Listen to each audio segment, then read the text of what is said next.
Let the past die, kill it if you have to, became a popular phrase thrown around Star Wars fandom after the release of The Last Jedi.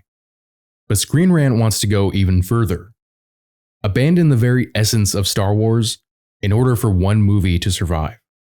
This article is titled, Ahsoka just solved the biggest problem with Rey's next Star Wars movie.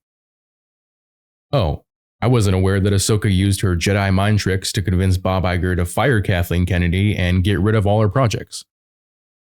Ahsoka Tano may no longer be a Jedi, but her story has solved Rey's most glaring obstacle in building a new Jedi Order in her next Star Wars movie. Yeah, just stop making Jedi.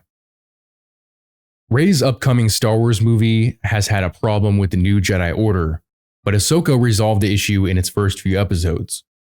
Following the events of Star Wars The Rise of Skywalker, Rey must rebuild the Jedi Order, which may be more daunting for her than it was for Luke Skywalker. However, Ahsoka has been exploring an intriguing concept that may redefine what it means to be a Jedi and subsequently shape Rey's new Jedi Order movie. Because Ahsoka Tano walked away from the Jedi Order, she does not hold herself to all her practices. Hu Yang has consistently pointed out that many of Ahsoka's methods would not have been accepted by the Jedi Order, including her decision to train Sabine Wren. This makes it ironic that Ahsoka's unorthodox methods of recruiting and training Jedi provide the solution for Rey and her new Jedi Order. It's not ironic. You set up this nonsensical argument. And the quote-unquote unorthodox methods of training Jedi means having Jedi that can't even use the Force. The Jedi Order and Luke sought out Force-sensitive students to join their ranks, but Rey and her new Jedi Order may not have this luxury. Order 66 decimated the Jedi Order, and then Darth Vader and his Inquisitors spent years hunting down the remaining Jedi and other Force-sensitives. And yet Disney always manages to introduce another Jedi that survived Order 66. Luke managed to find enough students to begin a training temple only for them to be slaughtered by Ben Solo. Finding Force-sensitive students will be difficult since the Empire hunted most of them down, and those who remain will want to stay in hiding. Aside from Finn, Jaina, and the Canto Bight children, the new Jedi Order doesn't have many candidates. Is Finn officially Force-sensitive? I remember hearing rumors about it, but it definitely wasn't in any of the movies. However, Ahsoka presents a solution to this problem that may carry over to Rey's Star Wars movie. The Force exists in all living things, and Star Wars Rebels began to explore this in detail when Kanan Jarrus trained Sabine to wield the Darksaber. Ahsoka has expanded this concept by introducing a Jedi student who can't wield the Force. Ahsoka is training Sabine Wren in the Jedi arts, even though her lack of Force sensitivity would have excluded her from the Jedi Order, and rightly so. Ahsoka counters Hu Yang's objections by noting that dedication and training are more important than talent, so there's no telling what Sabine will achieve by the end of Ahsoka, which ironically flies in the face of Rey's existence.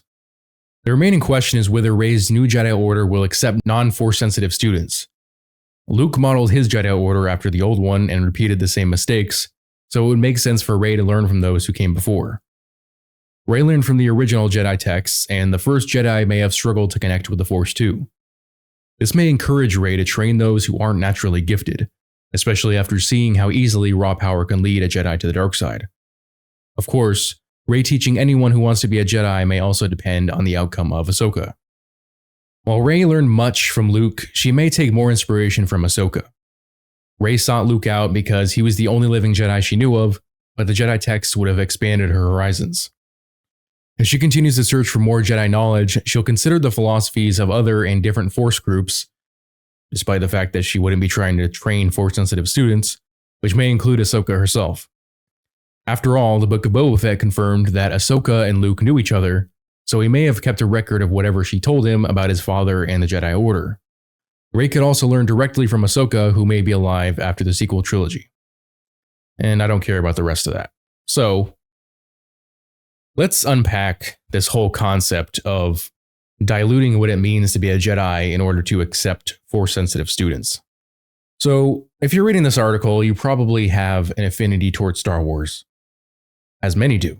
Star Wars has been a beloved and iconic franchise known for decades, and fans love it for its rich lore, epic battles, and the timeless themes of good versus evil.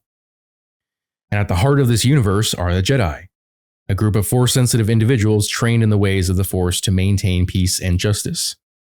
The Jedi are not only central to the narrative, but also essential to the identity of Star Wars itself. And of course, what would the Jedi be without the Force? The Force is a defining element of Star Wars, and the Jedi intrinsically linked to it. In simple terms, the Force is portrayed as a mystical energy field that connects all living things, and the Jedi's ability to harness it sets them apart from other characters. Through their training and discipline, as Ahsoka mentions, but also their talent in the Force, Jedi can utilize specific abilities like telekinesis, mind control, and even precognition, which makes them excellent peacekeepers and, at times, great warriors. Redefining the Jedi to include individuals who cannot use the Force dilutes that connection, weakening the central theme of the battle between the light and the dark sides of the Force, which has been integral to Star Wars since the very beginning. The franchise has thrived for decades because of what makes it unique, what sets it apart from franchises like Star Trek and Battlestar Galactica. And the Jedi are at the heart of that uniqueness, representing the mystical and spiritual aspects of science fiction. Their role as guardians of peace and justice, coupled with their connection to the Force, sets Star Wars apart from other sci-fi universes. Redefining the Jedi by allowing individuals without Force abilities to be part of their order will only homogenize the franchise and make it less distinct from other fictional worlds. It's not what's going to help the Jedi Order or the franchise survive. But I want to hear your guys' opinions. What do you think about this concept of Jedi or previous Jedi training non-Force sensitive students in order to continue their legacy, both in terms of how it's portrayed in Ahsoka and how the Star Wars franchise might portray this moving forward with the possibility of non-Force sensitive Jedi trainees in Rey's Jedi Order movie? Let me know in the comment section below. As always, if you enjoyed this video, I would appreciate it if you would hit that like and subscribe button, as well as the notification bell so you never miss out on a new video. Thanks for watching.